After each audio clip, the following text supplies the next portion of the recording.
नमस्कार बच्चों, तिवारी कोचिंग खालवा में आपका स्वागत है। आज हम एनसीईआरटी मैथ्स क्लास 12 एक्सरसाइज 1.1 का पहले क्वेश्चन का चौथा क्वेश्चन करेंगे। समस्त पूर्णांकों के समुच्चय z में r x y such that x minus y एक पूर्णांक है, x माइनस वाई एक इंटीजर है। तो पूर्णांक संख्याओं के बारे में हमें पता है, पूर्णांक संख्याएँ ऋण अनंत से धन अनंत तक होती हैं। तो हमने दो समुच्चय बनाए हैं, दोनों ही पूर्णांकों के हैं और संख्याएं ऋण अनंत से धन अनंत तक हमने इसमें दर्शा दी हैं। संबंध आर हमको इस प्रकार से डिफाइन किया गया है कि x y such that x minus y एक पूर्णांक है। यदि हम आर के अवयव बनाने जाएंगे तो अनंत अवयव आएंगे, क्योंकि जो समुच्चय हमको दिया गया है उसमें अनंत तक अवयव दिए गए हैं, इसलिए आर को हम इसी प्रकार से रहने देंगे। अब हम चेक करेंगे कि ये संबंध आर स्वतुल्य है, सममित है या संक्रमक है। स्वतुल्य के लिए बच्चों में पता है कि अगर कोई अवयव ए किसी समुच्चय ए का अवयव हो तो ए आर में मिलना चाहिए, तब वो संबंध स्वतुल्य होता है। तो यहाँ हम देखें, हमने पहले समुच्चय से अवयव 2 लिया तो दूसरे समुच्चय से भी अवयव 2 को ही लेंगे। तो 2 और 2 यदि हम लेते हैं तो 2 माइनस 2 क्या एक पूर्णांक आता है। तो आप इसको चेक करें, 2 माइनस 2 0 होता है, जो कि एक पूर्णांक है। यदि हम अवयव 1 लें तो 1 1, तो 1 माइनस 1 क्या एक पूर्णांक आता है। तो 1 माइनस 1 0 एक पूर्णांक आता है। ऐसी कोई से भी समान अवयव हम लें तो उन दोनों का अंतर 0 आ रहा है, जो कि पूर्णांक होता है। यदि इसके अवयवों को थोड़ी देर के लिए हम a मान लें, इसके अवयवों को भी थोड़ी देर के लिए a मान लें, तो a माइनस a कितना होता है 0। 0 एक पूर्णांक नंबर है, अतः संबंध क्या है, स्वतुल्य है।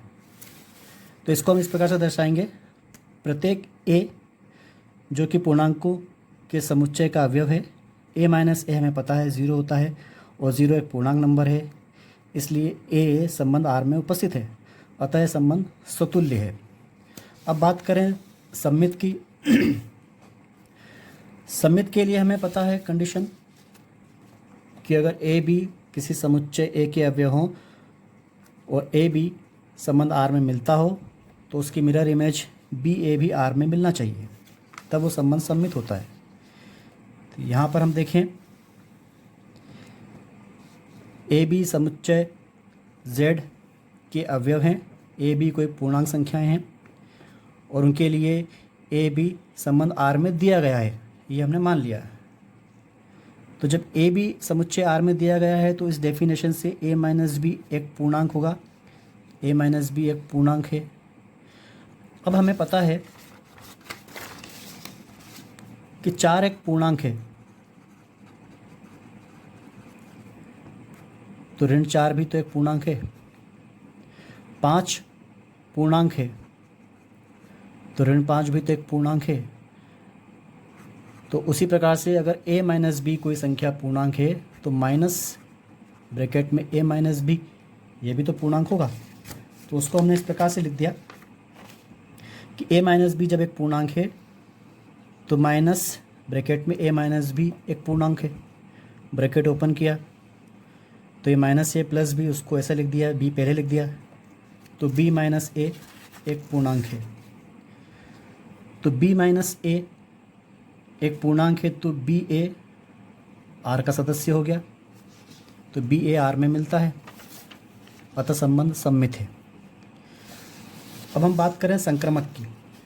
संक्रमक के लिए हमें पता है प्रत्येक ए बी सी जो कि ए के अवयव हैं, उसके लिए यदि हमको ए बी और बी सी आर में मिलते हों तो ए सी भी आर में होना चाहिए।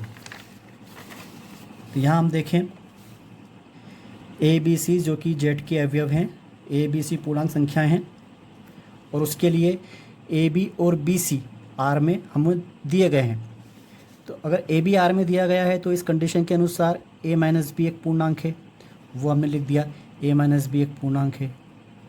बी सी अवयव है आर का, बी सी अगर दिया गया है तो बी माइनस सी एक पूर्णांक है, तो बी माइनस सी एक पूर्णांक है, ये तो हमको दिए गए हैं। अब हमें पता है कि दो पूर्णांकों का योग भी एक पूर्णांक होता है। 4 एक पूर्णांक है, 5 एक पूर्णांक संख्या है, तो 4 और 5 का योग 9 एक पूर्णांक संख्या है।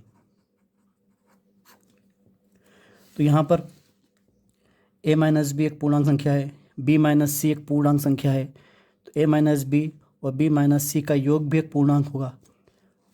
कोष्टक ओपन किए तो a minus b plus b minus c plus b minus b cancel हुआ, तो a माइनस सी एक पूर्णांक है। तो a माइनस सी एक पूर्णांक है तो ए सी आर का अवयव है, ए सी आर का अवयव हो गया। तो जब ए बी और बी सी आर के अवयव हों और ए सी आर का अवयव हो जाए तो हम कहते हैं कि संबंध संक्रामक है। Thank you.